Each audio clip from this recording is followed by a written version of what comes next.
24 hours away from what is expected to be a potentially explosive hearing on Benghazi. And we are learning more today about the expected testimony of 3 State Department whistleblowers, including the #2 diplomat in Libya at the time of the attack on our consulate on September 11th of last year.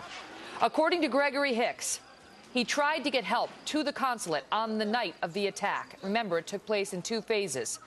But he was denied that assistance by the Pentagon.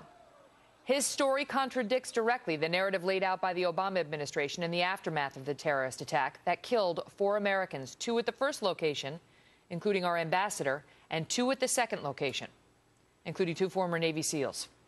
California Republican Darrell Issa is chairman of the Oversight Committee. He would be presiding over tomorrow's hearing, and he joins me now. Mr. Chairman, good to see you again. And so the testimony, as we understand it, from a man named Gregory Hicks will be tomorrow that he did seek help as the consulate came under attack. And as I mentioned, it happened in 2 phases. The first was at the consulate, but the fighting continued at a CIA annex, and that is where 2 former Navy SEALs lost their lives.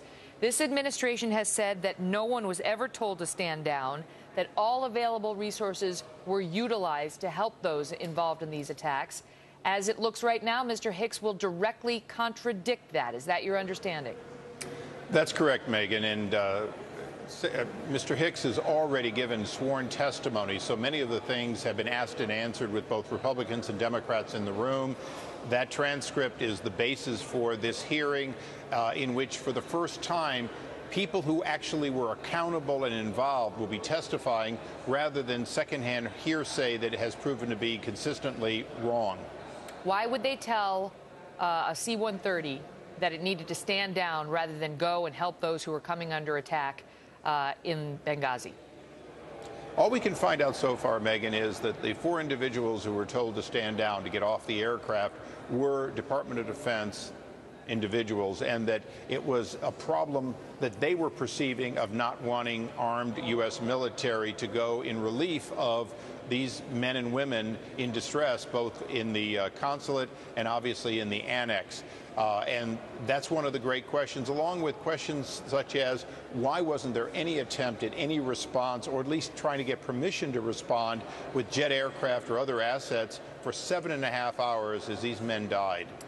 One of the most startling things that has come out recently is the chain of events with respect to the talking points, the now infamous talking points that led to our UN ambassador Susan Rice going on all 5 Sunday talk shows and telling us that this was not pre-planned, it was not premeditated, and seeming to downplay any connection to al-Qaeda or terror, a narrative that would be continued by other administration officials in the weeks after that. I want to talk to you about those initial talking points. The initial draft, and it's recounted very nicely by Steve Hayes in the Weekly Standard this Sunday. The initial draft of the CIA's talking points, let's put it on the screen so the viewers can see it. This is from the CIA. This is from the intel. This is what they wanted Susan Rice to talk about first.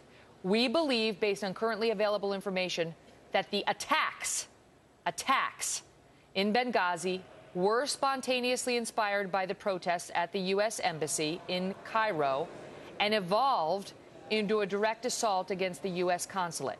Now, let me just start there, because after State and others got their hands on that draft, one change was made. Many changes were made, but I just want to call the viewers' attention to this next change. Let's pop it back on the screen, because attacks suddenly got changed to demonstrations. The demonstration, look at this. The currently available information suggests that the demonstrations in Benghazi were spontaneously inspired by the protests at the U.S. Embassy in Cairo and evolved into a direct assault against the U.S. consulate. So this, to me, explains some of the confusion that evolved by Greg Hicks and others about who on earth started talking about demonstrations, because there weren't any. And now it appears, Mr. Chairman, you tell me, that attacks was changed to demonstrations at the behest of the State Department.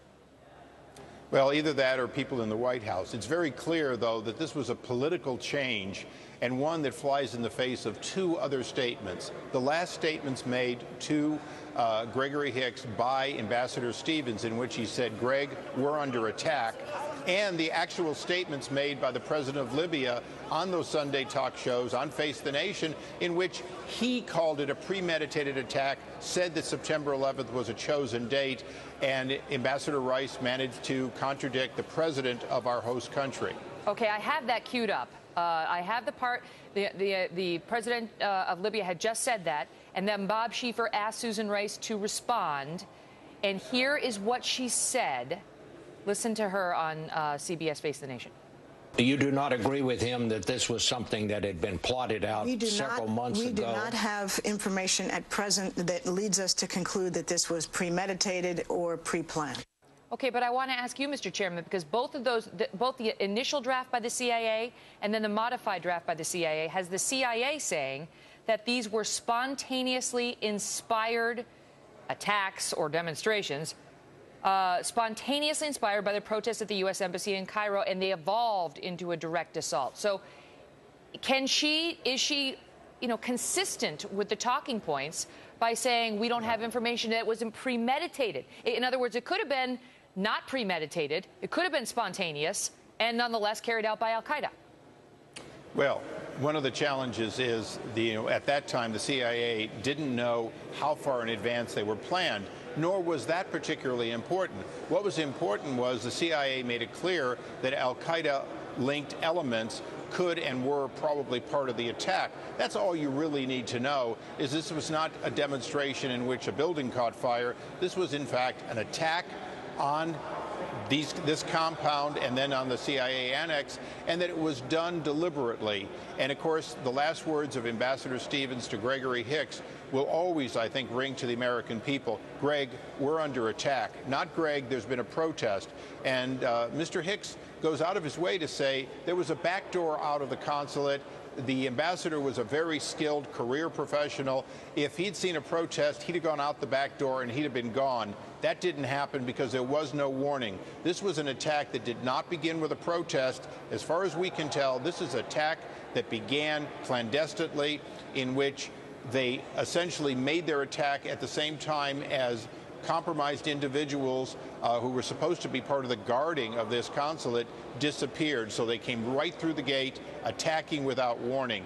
That's what we believe to be true now. That's what the CIA had as far as evidence. And I want to show the viewers that. I want to show the viewers that because for weeks we were told by various members of the administration who downplayed the terror angle or refused to be explicit in their comments on whether this was an actual terrorist attack. The president made some passing reference to terror in the Rose Garden the day after, but refused to go that far when he was asked by the ladies of The View, and other top officials refused to go that far. And notwithstanding all of that we all witnessed, they had in hand, a couple of days after the attack, this briefing by the CIA, which got eliminated. Look at the talking points that were eliminated before Susan Rice went on the Sunday talk shows. This is from the CIA, their initial draft. There are indications that Islamic extremists participated in the violent demonstrations. The agency has produced numerous pieces on the threat of extremists linked to al-Qaeda in Benghazi.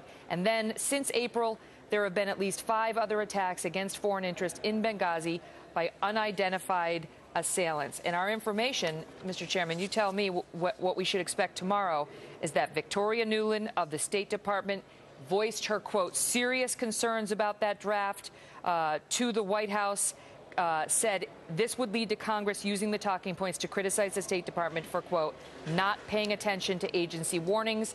They cleaned it up. She said, we're still unhappy. And then she finally said that you still have not, quote, resolved all my issues or those of my building leadership. Well, and that's the sort of the smoking gun here, Megyn, is that you had somebody who may or may not have known just how inept security was leading up to this. But we had testimony on October 10th, including Eric Nordstrom, that made it clear that they had been denied security requests, that even the ambassador on September 11th said it was a question of not if, but when there would be an attack.